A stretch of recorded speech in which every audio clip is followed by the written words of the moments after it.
Bienvenidos a Rumbo a las Urnas. Hoy estoy en compañía del candidato a la gobernación por el Partido Independentista Puertorriqueño, el licenciado Juan Dalmao, con quien vamos a conversar sobre los temas prioritarios en su plataforma y que también preocupan al pueblo de Puerto Rico. Muchísimas gracias por acompañarnos. A la orden, como no, el placer es mío.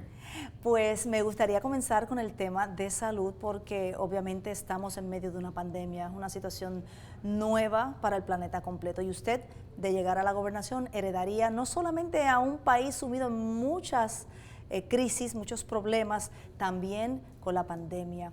En enero, ¿cómo se podría trabajar para tratar de frenar la propagación del COVID? Mira, tiene que ser con un enlace estrecho con la comunidad salubrista en Puerto Rico.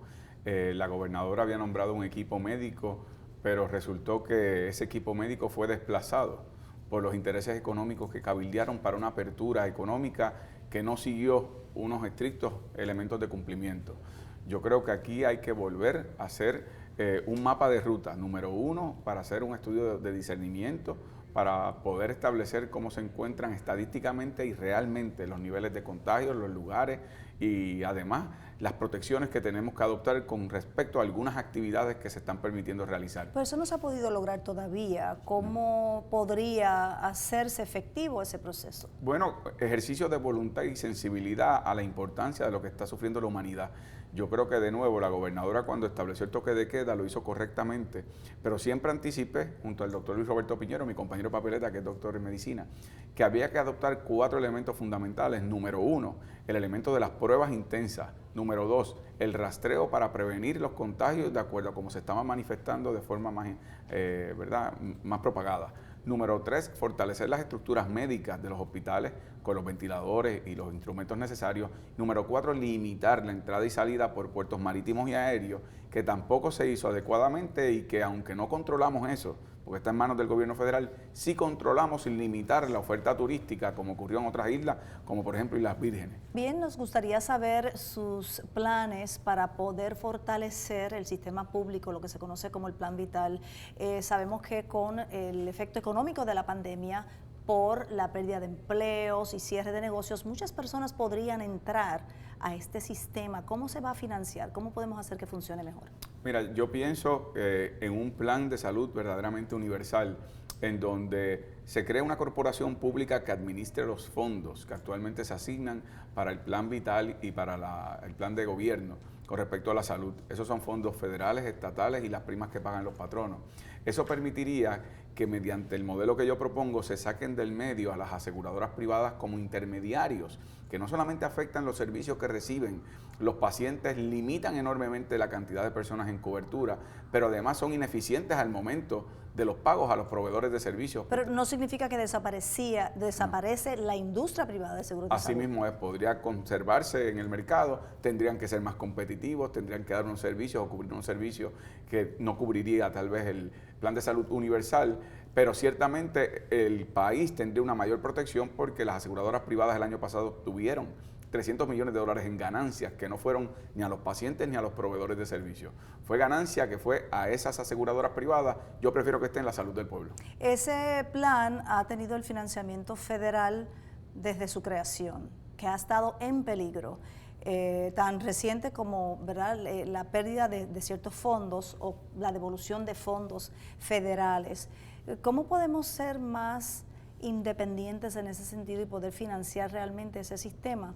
Porque no tenemos certeza de la llegada de fondos federales. Bueno, en primer lugar, el problema que ha habido con esos fondos asignados, primero es la incompetencia gubernamental al momento de administrar esos fondos y la utilización de los mismos. Así que ahora recientemente se perdieron cerca de $1.000 millones del Medicaid y la amenaza, como señalas, cada cierto ciclo de que no se asignen por parte del Congreso. Yo creo en un proceso que garantice en lo que hacemos una transición al mismo tiempo para resolver el tema del estatus y tener los propios fondos para manejar un sistema propio de salud, el que el Congreso de los Estados Unidos tiene la obligación de responder a base de una economía de enclave territorial que tiene Puerto Rico que nos impide desarrollarnos y los sectores que más se afectan son los sectores precisamente que cualifican para ese tipo de cobertura médica. Así que hay una obligación de la potencia administradora para responder y creo que los gobiernos que han pasado en Puerto Rico no han sido diligentes al momento de defender el derecho que tienen los puertorriqueños de fondos necesarios para un proceso en donde nosotros no tenemos las herramientas para mejor progreso económico. El país vendió gran parte de la infraestructura hospitalaria, por lo tanto, dependemos grandemente de ese sector privado. ¿Cómo se puede hacer ese seguro universal sin necesariamente las facilidades para atender a nuestros pacientes? Bueno, primero yo creo que hay que comenzar a fortalecer y restablecer las estructuras necesarias de servicios médicos, hacer alianzas con el sector privado. Por ejemplo, luego de que se declaró el tema del cierre y la pandemia, el sector hospitalario privado recibió subsidios del gobierno de Puerto Rico y sin embargo se estaban negando a recibir pacientes que eran diagnosticados con COVID y los estaban refiriendo a centro médico. No estoy hablando de todas las instituciones hospitalarias, pero eso ocurrió al igual que ocurrió despidos de sector de empleados de la salud en Puerto Rico. Por lo tanto, instituciones privadas que reciban subsidios o beneficios de parte del gobierno tendrán la obligación legal de responder al interés público en esa alianza en donde ciertamente tenemos que contar con todas las estructuras hospitalarias. Más allá, ¿verdad?, del plan público de salud, Puerto Rico tiene muchísimas enfermedades crónicas, una población con muchos problemas de salud. ¿Cómo usted ve a ese Puerto Rico más saludable? ¿Qué habría que hacer en términos de política pública para mejorar la salud del país? Mira, en mi programa de gobierno yo incluyo lo que se llama salud escolar. Nosotros tenemos una población escolar que es una población cautiva, que nos permite desde temprana edad ir identificando en las escuelas públicas del país y en alianza con escuelas privadas problemas que tengan que ver con salud oral, lo que tiene que ver con sana alimentación, en el aspecto de educación física que tenga un modelo de salud enfocado en el mejoramiento de las condiciones alimentarias y corporales, de manera que desde temprana edad estemos atendiendo preventivamente lo que posteriormente evitaría, que son hoy día las condiciones de obesidad mórbida, lo que tiene que ver con problemas de diabetes, los problemas cardíacos, de colesterol. Pero eso hay que hacerlo a temprana edad con una política preventiva agresiva. Claro, y vamos a hablar más adelante de educación, porque eso requeriría el tener que aumentar la plantilla de maestros de educación física, que en un momento dado eso incluso como materia se redujo a nivel de ofrecimiento. Y que había sido parte de lo que el PIB propuso legislativamente y se aprobó, se convirtió en ley, pero se incumple por el departamento. Por eso es importante que el departamento trabaje en alianza y en estricto cumplimiento con el Departamento de Salud desde esa perspectiva. La educación física tiene que verse más bien como un complemento del tema de salud. Si se destacan atletas con lo que es el aprovechamiento deportivo, esos entonces irían a las respectivas ligas con alianzas municipales para su desarrollo profesional deportivo, pero la educación física tiene que verse como algo para toda la población. Pues hablemos también de economía. La economía ha sido severamente impactada a nivel mundial, en Puerto Rico también. De hecho, ya teníamos problemas económicos.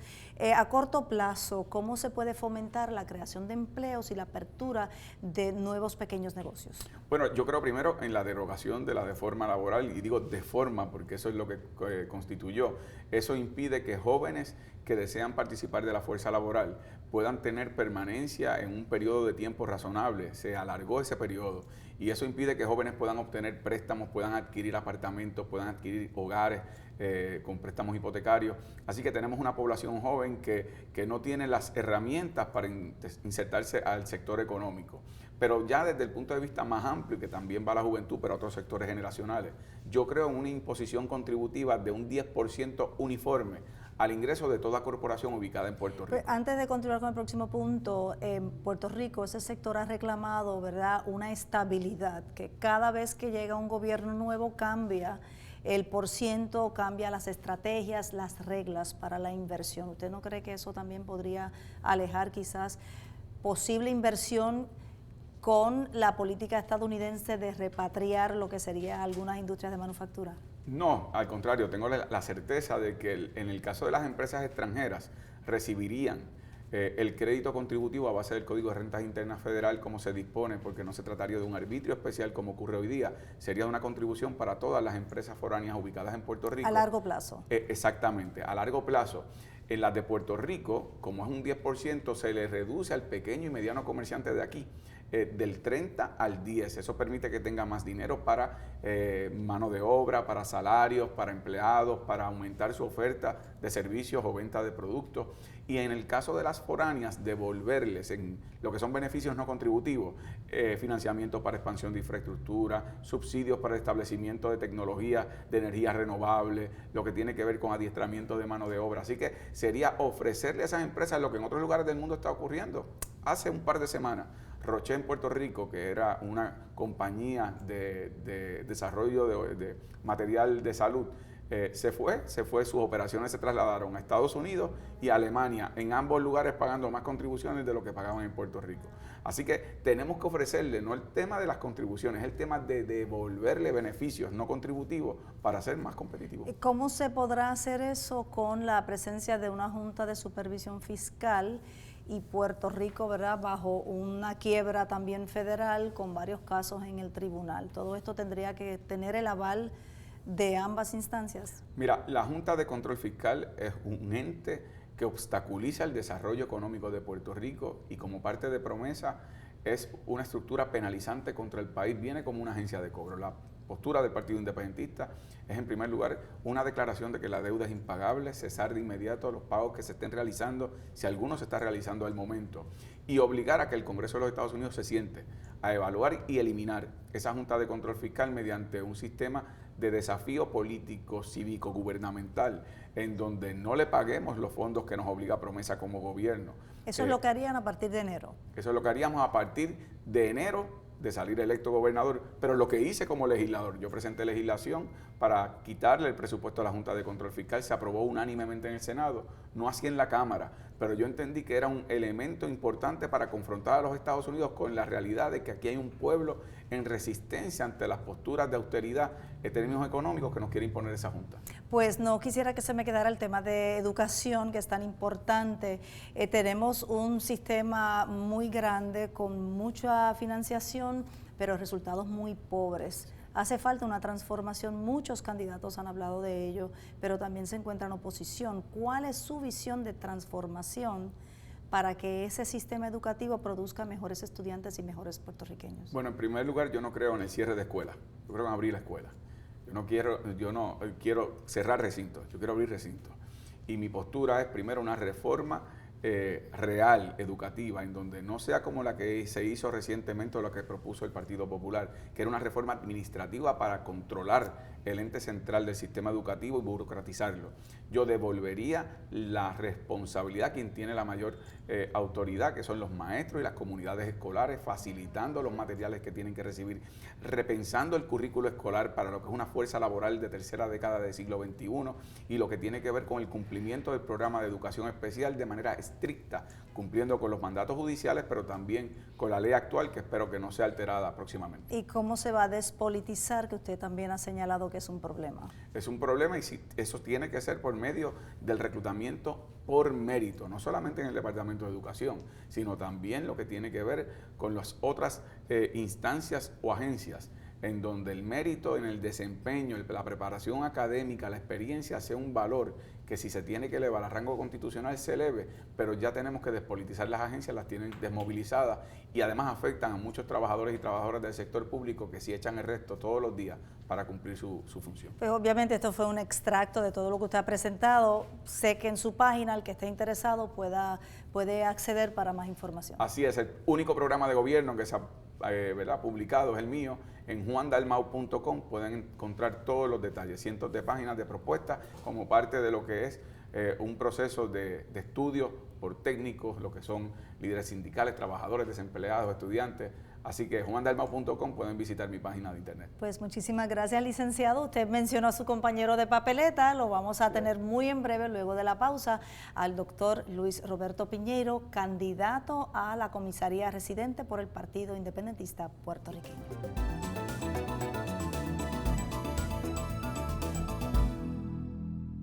Regresamos a Rumbo a las Urnas. Hoy estoy en compañía del candidato a comisionado residente por el Partido Independentista Puertorriqueño, el doctor Luis Roberto Piñeiro, quien también es pediatra, así que vamos a hablar un poco también sobre los fondos de salud. Pero antes, ¿cómo se encuentra? Muy bien, contento de estar aquí. Un saludo a todas las personas que nos están viendo en este momento y muchísimas gracias por esta invitación. Pues tradicionalmente se ve la figura del comisionado residente como la persona que está todo el tiempo buscando fondos federales. Un poco no es necesariamente la visión del Partido Independentista, que quizás puede plantear ese rol de manera distinta. Eso es así. A través de los años hemos estado viendo que los candidatos que han llegado hasta la silla en Washington se han dedicado a ir de rodillas, a levantar la mano y a pedir de algún tipo las migajas que se pueden conseguir desde Washington. Este servidor ha estado muy claro diciendo que yo voy a ir a Washington desde enero a exigir lo que nos corresponde realmente a todos y cada uno de los puertorriqueños, a luchar y buscar todas y cada una de las partidas que nosotros hemos contribuido a través del tiempo y que nos debemos tener en nuestras manos para poder trabajar adecuadamente. Hay un sinnúmero de fondos que nos están diciendo que son beneficios. Esa palabra se utiliza mucho y no lo son. Es dinero nuestro, es dinero que ya se ha aportado de parte del país y que nos corresponde la totalidad, no una porción, la totalidad de aquello que nosotros mismos hemos aportado. Es decir, cuando necesitamos nuestras personas mayores después de 65 años, en el caso de Medicare, que necesitan eso para sus servicios de salud, necesitan que la totalidad de su aportación esté llegándole a ellos y todos los servicios que vienen conjuntamente con esa aportación que se ha dado. Doctor, eso se parece mucho al argumento de los candidatos a comisaría por el Partido No Progresista, que van allá también a buscar igualdad. Bueno, lo que pasa es que hay una gran diferencia. Nosotros estamos exigiendo lo que nos corresponde. Ellos lo que están diciendo es que van a buscar las mismas cantidades que se le ofrece a otros estados. Son dos argumentos distintos. Mi planteamiento es que lo que los puertorriqueños hemos aportado a través del tiempo, que es dinero nuestro, que se envió allá, el mismo seguro social, aquí tanta gente habla del seguro social y no se da cuenta que eso es dinero que aportó cada uno de nosotros, cada una de las personas que estuvo trabajando y que nosotros tenemos derecho a esa aportación porque lo sacamos de nuestros cheques a través de los años. Mes tras mes era un fondo para que en el momento más tarde que necesitáramos ese dinero pudiésemos tenerlo. Así que estamos pidiendo lo que nos corresponde, ni un centavo más ni un centavo menos. ¿Su relación cómo sería con la Casa Blanca si revalida el presidente Donald Trump, que aunque ha sido muy crítico de la operación del gobierno en Puerto Rico, no es menos cierto que también ha asignado una gran cantidad de fondos para combatir el COVID, por ejemplo? ¿Cómo sería su relación con él y cómo podría ser su relación con su contrincante, el candidato demócrata Joe Biden? Mira, el norteamericano respeta a quien se respeta. Yo no tengo ningún problema con trabajar con demócratas o republicanos porque para nosotros en el Partido Independentista son exactamente igual. Y te voy a dar un ejemplo. Mucha gente habla de lo nefasto que ha sido Trump, especialmente con la ley promesa y la Junta de Control Fiscal. Pero poca gente acentúa el hecho que precisamente la ley promesa la puso un presidente demócrata que tenía bajo la vicepresidencia a Biden. O sea que él también es responsable de lo que está ocurriendo en Puerto Rico en cuanto a la ley promesa y la Junta de Control Fiscal. No es verdad que demócratas son mejores que republicanos. En estas situaciones, con el trato de Puerto Rico, ambos gobiernos, como republicanos y demócratas, se han comportado exactamente igual y están afectando directamente a lo que es el pueblo de Puerto Rico, porque no se afecta a la Junta sigue cobrando, la Junta la pagamos nosotros en Puerto Rico, ni siquiera fueron capaces de cuando impusieron la Junta, por lo menos pagarla a ellos. No, nos exigieron a nosotros que pagáramos la Junta que ellos nos obligaron a tener. Eso no puede ser así. La Junta se tiene que eliminar, la ley promesa se tiene que sacar completamente y nosotros empezar a renegociar directamente con el gobierno de los Estados Unidos la deuda que tenemos para poder poner a Puerto Rico de pie y empezar a trabajar y caminar hacia adelante. ¿Eso es un proyecto que usted radicaría o buscaría que algún colega suyo lo radique? Inmediatamente que estemos en Washington vamos a estar trabajando con esa línea y le vamos a estar explicando a todos los congresistas por qué la ley promesa ha sido nefasta para Puerto Rico, por qué la Junta de Control Fiscal fue un engaño para ellos también y que el mito ese que nos dijeron a todos y cada uno de nosotros que venían a cuadrar la caja era simplemente eso, una falacia, un mito, porque la única caja que se ha cuadrado es la del personal de cada uno de los miembros de la Junta de Control Fiscal, que ahora se van 3 miembros, pero se fueron con los bolsillos llenos, mientras el pueblo de Puerto Rico está cada día más endeudado y no se ha resuelto absolutamente nada de lo que se suponía que venían a resolver. Doctor, ¿y dónde quedará el tema del estatus? Un tema recurrente bajo el Partido No Progresista, pues obviamente se intenta erradicar legislación a favor de la estadidad. Cuando gana el Partido Popular Democrático el tema no se mueve mucho, por no decir nada. Un comisionado residente del Partido Independentista abogaría porque se legisle para la independencia, buscaría qué tipo de proyecto para solucionar el problema del estatus. Mira, yo soy independentista, creo en la independencia, pertenezco al Partido Independentista. Evidentemente vamos a ir a Washington y vamos a reclamar la libre determinación de Puerto Rico. En mi caso voy a abogar por la independencia, pero como proyecto de partido nosotros queremos que se haga una asamblea de descolonización y vamos a estar presentando en Washington esa propuesta, una propuesta que no es nueva como tal. Nosotros llevamos muchos años hablando de este tema. En 1989, en aquellas vistas de Bennett Johnson, se presentaron las ideas y fueron avaladas por el Congreso en aquel momento. O sea que pensar que eso no se va a considerar realmente es no conocer la historia, no conocer cómo el Congreso se mueve. Lo que hace falta es la voluntad para hacer el trabajo y que podamos explicarle a los congresistas norteamericanos cómo se va a desarrollar la Asamblea de Descolonización, que es tan importante. Puerto Rico nunca ha tenido la oportunidad de tener una determinación, una decisión nuestra realmente, y que podamos llevarla a Washington y que ellos entiendan que es importante que después de sobre 120 años de estar bajo bandera norteamericana en el sistema colonial, le corresponde también a ellos empezar a facilitar este movimiento hacia la autodeterminación e independencia patria. Pues usted como pediatra, ¿cómo evalúa la situación, el manejo del COVID en Puerto Rico? Porque previamente con otros problemas no habíamos tenido los recursos económicos, en este caso los hay, y cuál sería su opinión del manejo y cómo podría hacerlo diferente desde Washington como comisionado residente. Mira, este servidor, conjuntamente con Juan Dalmau, hemos sido unos fuertes críticos desde el día 1 del manejo de esta pandemia, y puedo decirte categóricamente que después de 6 meses de haber comenzado aquel primer encierro que tuvimos, la situación en Puerto Rico está peor que al principio. Ya hay sobre 600 fatalidades, los números siguen subiendo. Hoy nos informan que el nivel donde estamos es el anaranjado, estamos muy cerca de llegar a un nivel rojo nuevamente. Los hospitales están aumentando en la cantidad de pacientes hospitalizados. Y aquí la ley que ha imperado es la de sálvese quien pueda. O sea, el gobierno se desató completamente de la responsabilidad que tenía con el pueblo de Puerto Rico y prácticamente ha permitido que la gente campee por su respeto. Y de vez en cuando hacen algún tipo de movimiento para las gradas, donde arrestan a una persona o a un empresario o a alguien que ha violentado la orden ejecutiva, pero en esencia no está en la calle llevando el mensaje. Nosotros hemos sido muy enfáticos llevando los puntos que se tenía que hacer. En Puerto Rico se tenía que hacer desde el principio pruebas a todo el mundo, la mayor cantidad de pruebas posible. De esa manera podíamos empezar a controlar los focos de infección y a acordonar esos focos de infección para que esas áreas estuvieran poco a poco reduciéndose y las áreas que todavía no tuvieran focos pudieran estarse moviendo. La apertura económica siempre ha sido un factor importante porque no podemos vivir. La salud incluye la parte económica, pero precisamente la parte que se podía abrir es la que estuviera fuera de los focos. Y sobre todo, darle seguimiento a esos pacientes que están canalizados y están identificados. ¿Qué ha ocurrido? Se contratan compañías que están cobrando una cantidad de dinero y hoy en día no tenemos ningún número de qué ha pasado con los pacientes después que salen de su laboratorio o de la oficina médica, o inclusive de aquellos pacientes que estuvieron hospitalizados. No hay un seguimiento, no sabemos qué ocurrió con ellos.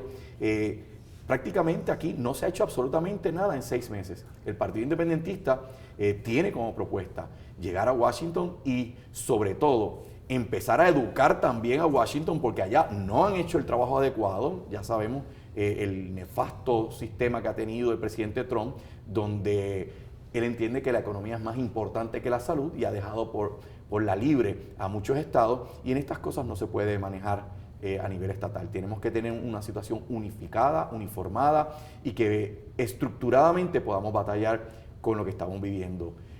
La reforma de salud que ya cumple muchos años en Puerto Rico, la verdad es que ha sido parte de la razón por la cual no se ha podido controlar. Me explico. En el sistema viejo nosotros teníamos centros primarios. Esos centros primarios estaban en todas las comunidades, en todos los municipios de Puerto Rico, y ahí podíamos saber exactamente el número en cada uno de los 78 municipios del país, y sabíamos cómo se estaba moviendo. En esos centros primarios teníamos personas que estaban haciendo salud pública y haciendo investigaciones de la comunidad. Eso se descartó.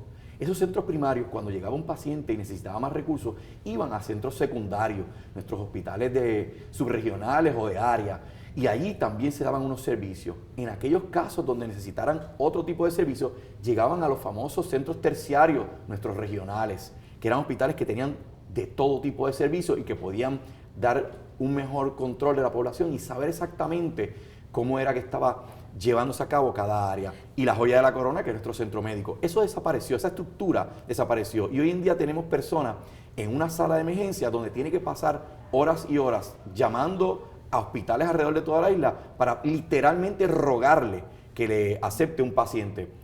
Ese no es el Puerto Rico que queremos, ese no es el Puerto Rico que deberíamos tener en el siglo XXI. Doctor, ese sistema, como usted señala, se vendió en parte todas esas facilidades, haría falta dinero, ese dinero tendría que ser necesariamente a nivel federal y recientemente Puerto Rico acaba de dejar de aprovechar casi $1.000 millones precisamente para esa reforma de salud. Entonces, ¿cómo se convence al gobierno federal de que hace falta más recursos?